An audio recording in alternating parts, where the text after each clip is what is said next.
มันตันจักวาเลสุอัตรากาสันตุเดวตาสัทธัมมังมุนิราชสันสุนันตุสักกะโมขะดังสักเกกาเมจารุเป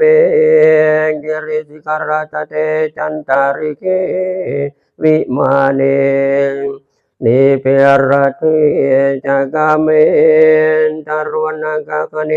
เกหะวัตุมหิเกเตภูมิจายันตุเดวะทราทราวิสเมยากาคันทัพพนากาติทันตาสันติเกยังมุนิวรวัจนังสาธโวเมสุนันตุธรรมสาวนาคาโลอายัมภดันตาธรรมสาวนาคาโลอายัมภดันตาธรรมสาวนาคาโลอายัมภดันตา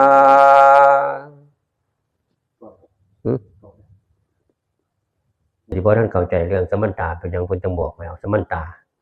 การที่สมันตามันเป็นการเชิญของพวกเทวดาเฮ็ดหยังก็ต้องเชิญซะก่อนเพิ่นว่ามันจังเป็นธรรมเนียม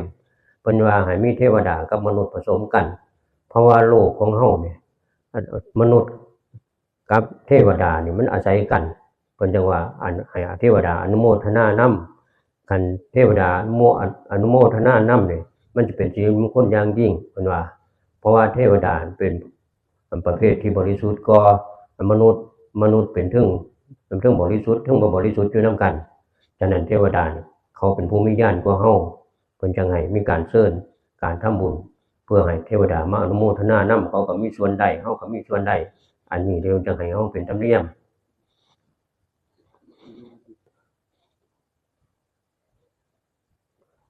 เพิ่นให้เฮาเป็นธรรมเนียมไว้บ่ว่าอยู่ไสสำนักใดครูบาอาจารย์เพิ่นก็พาเฮ็ดอันนี้ฉะนั้นเพิ่นว่ามันมีมาแต่ก่อนพุ่นล่ะเพิ่นจังพาเฮาเฮ็ดครูบาอาจารย์เพิ่นพาเพิ่นไปเห็น